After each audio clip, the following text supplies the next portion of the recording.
What's good, y'all? It's your boy AJ. It's your boy DJ, and you already know this is the DNA Show. Today we have a special guest, Antoine. So today, this is a special edition. I'm finna make it the D-double-A show. Okay. You know, so D, okay. we the double A, so, you know, making of a mogul. That's what, okay. That's what we here for. No, so we're gonna talk about his mogul in the making and the whole process in a bit. But today, this is the overnight success chapter of our channel. And this is basically talking about different people going through trials and tribulations and why people call them the overnight success. Yet there's so many things that come along that factor into becoming an overnight success. So let's go ahead and hear your story.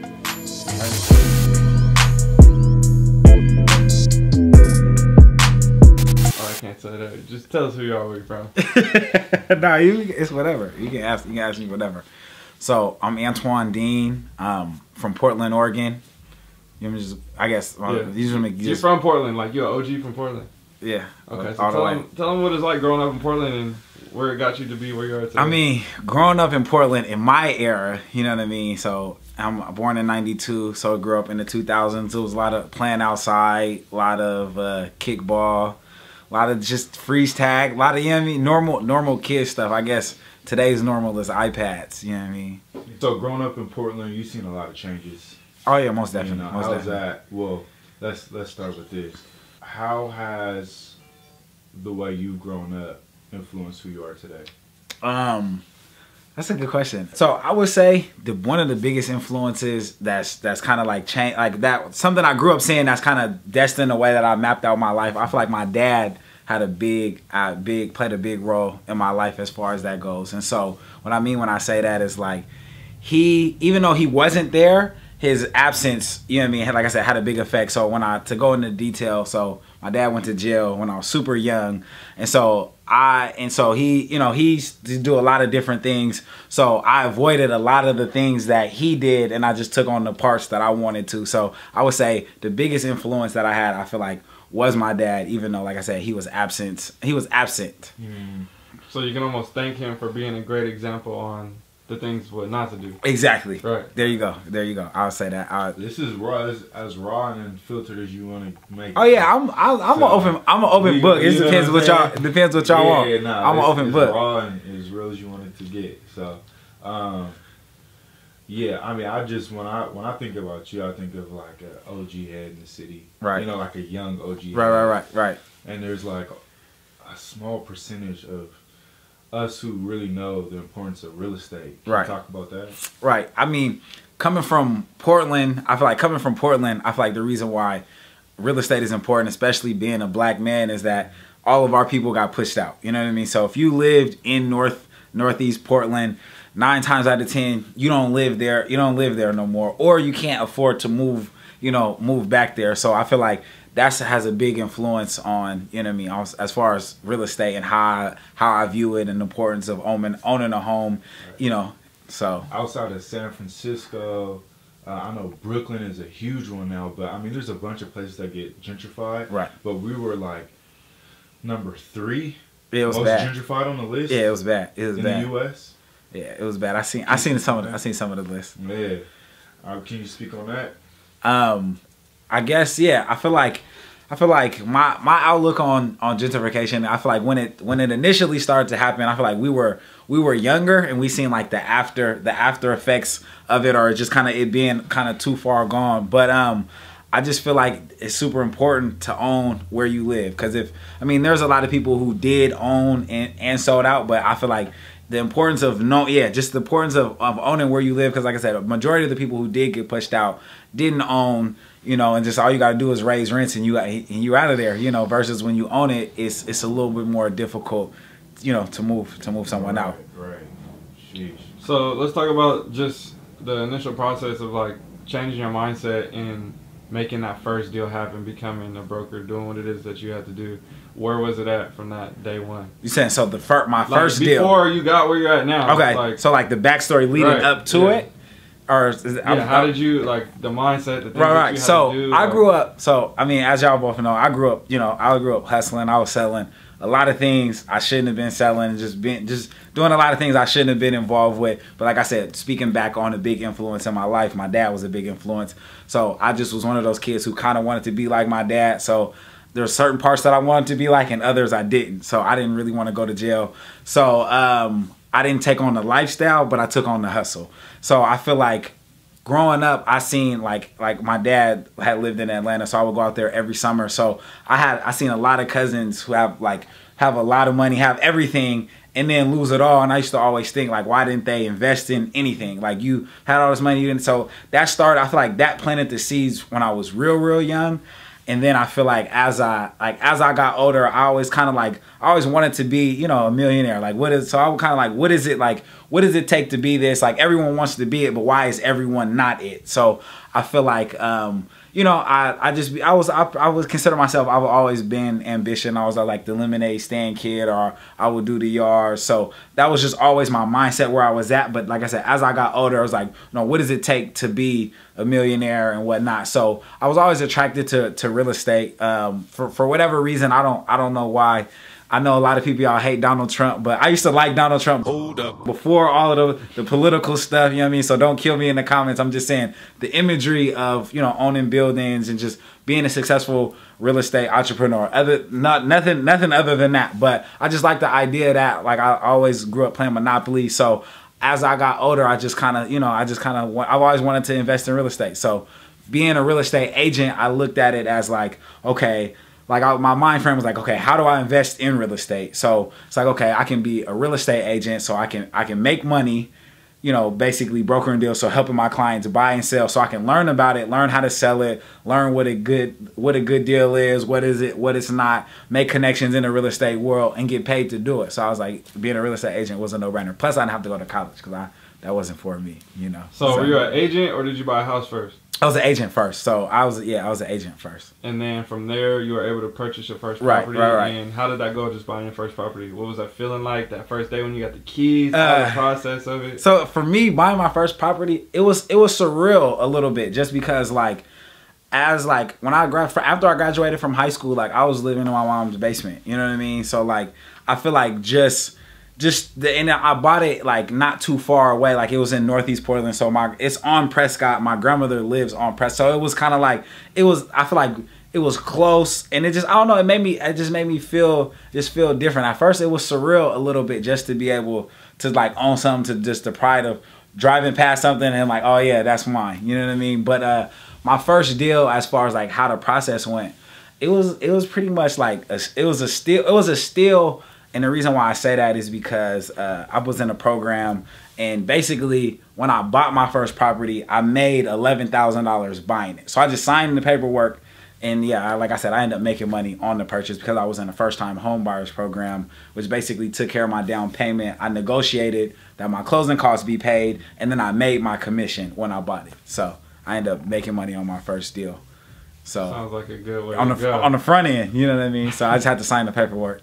So now you've been helping a lot of people out. Do you know how much you've done in sales and helping everybody else out? Sale, like, overall, like, I don't even know. I don't watch my numbers that closely, I'm gonna be honest. But I probably, at this point, 3 years in, I want to say 50 transactions or something like that. Which is good. Something around there, maybe a little more. And you just got close to or over $1 million worth of properties under you, right? So yeah, so basically, I mean, as you know, so when you own $1 million in real estate, that doesn't mean you have $1 million. I'm just saying, if I was the values of the 3 duplexes that I have equal just a little over $1 million. So that's yeah. So I have 3 duplexes. So you got $1 million in debt.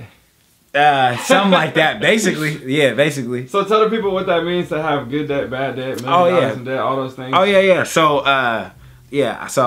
just in one of my last vlog, I just was talking about, you know, just bad debt. So I had a Mercedes. I was like, I think $17,000. I bought it, and you know, I have good credit, so I didn't have to put any money down. So I just signed up to get $20,000 in debt, and it's like, so I would say buying a car is definitely bad debt, unless you buy it cash. You know what I mean? But so I would say good debt is if it's making you money. If you're borrowing money on something that makes you money, I consider that good debt. Bad debt is consumer debt. So if you're using your credit card and you're buying shoes, or if you're buying clothes, if you're just, you know what I mean, if you're just buying stuff that you're, you know, just that's not making you no money, like, I mean, it's not worth it. So as my thing as far as debt goes, like I said, if it makes you money, I will go ahead and, you know, take that debt. Still even be careful with that debt. But like I said, if you can't afford to buy it, don't buy it. That's how I feel. Unless it makes you money. I feel you. Assets and liabilities. Right, most definitely. Right. Something like Right. They can relate to you. Right. So the question is, what can I do better? Right. Like, how can you help these people? How can you do it better?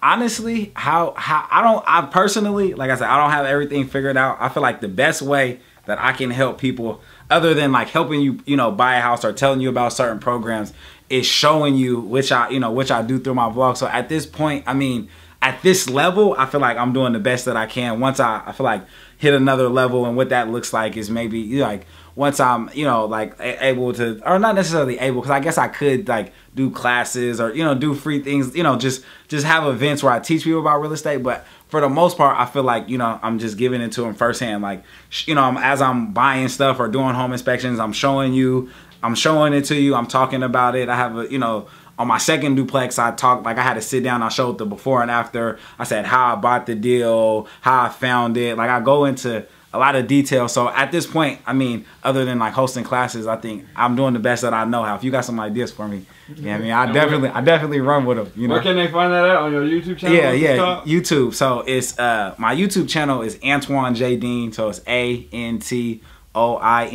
J Dean. And then the series is the making of a mogul. So it's basically where I show basically the steps of basically what it takes to be a mogul. So I'm just basically living my life on camera. So if I don't become a mogul, you'll see it. If I do become it, you'll see it. You know what I mean? You can follow the steps, and if I don't, you'll probably know what to avoid to be a mogul. What does it mean to be a mogul? So for me, being a mogul is bigger than just like, oh, I own a whole bunch of real estate, or I'm successful in the business world, or I'm successful financially.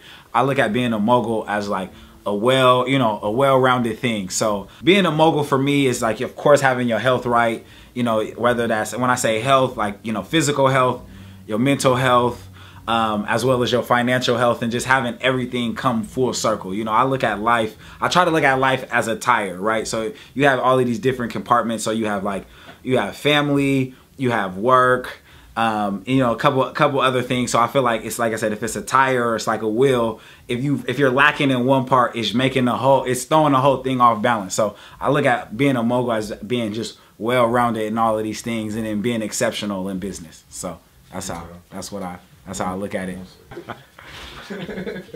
So you've accomplished things that you envisioned yourself in accomplishing. What do you see yourself doing next?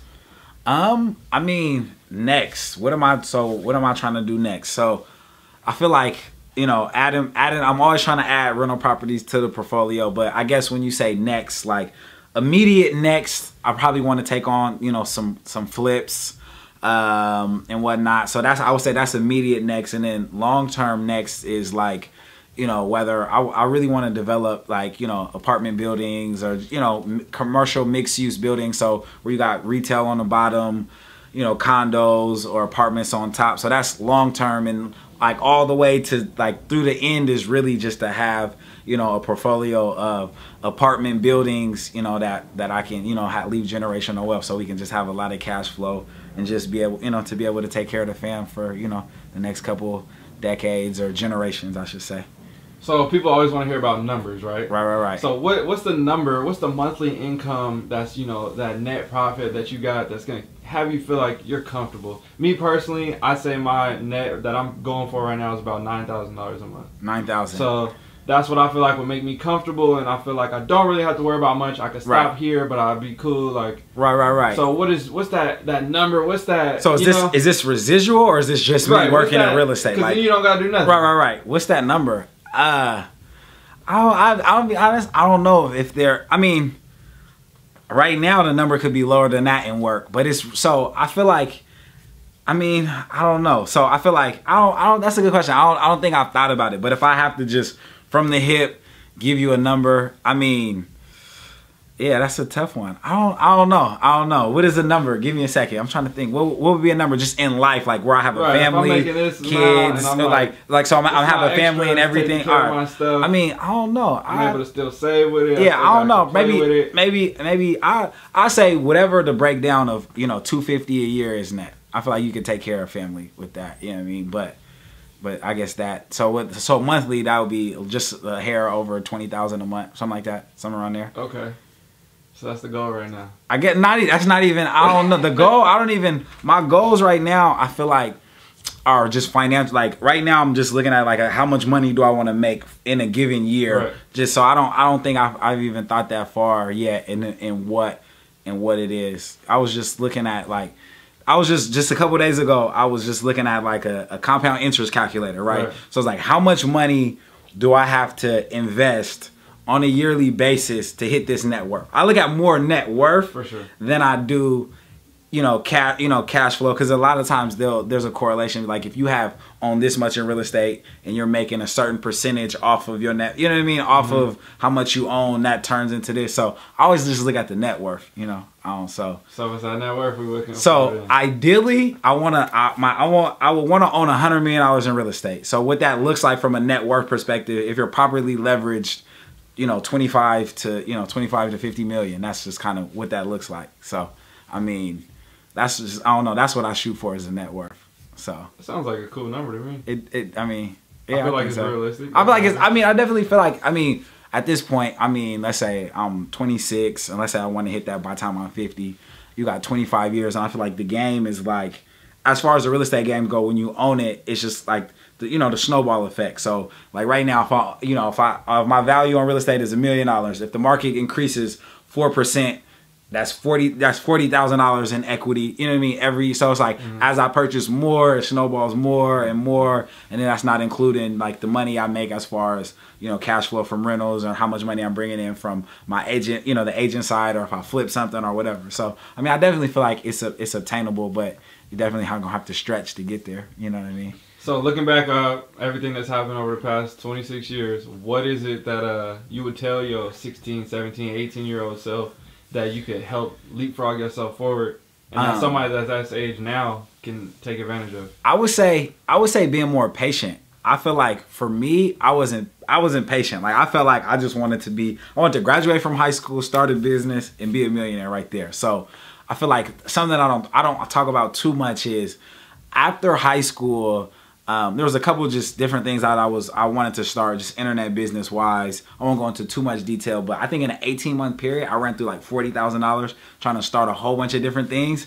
And so if I could talk to my younger self, just be patient, I feel like that's the biggest thing I wish I could have told my younger self. What is an overnight success to you? How I would define an overnight success is a success that happens over thousands and thousands of nights. You know what I mean? I don't believe there's no such thing as a legitimate overnight success. I feel like it all takes work, time, and dedication. So so an overnight success with me would be someone who basically over, like I said, thousands of nights worked on their craft, beat on their craft, and then over there might be one specific night where all of that preparation met an opportunity that made it seem like it happened overnight. So that's how I would define an overnight success. Okay, well, tell everybody where they can find you at, where all your stuff is at. We'll pop it up on the screen. So, and then it's the outro. Yeah, so if you want to find me, Antoine J. Dean on everything. So again, it's ANTOINE J and then Dean. So that's for Instagram, YouTube, and Facebook. So that's where I'm at, on all the platforms. Yay!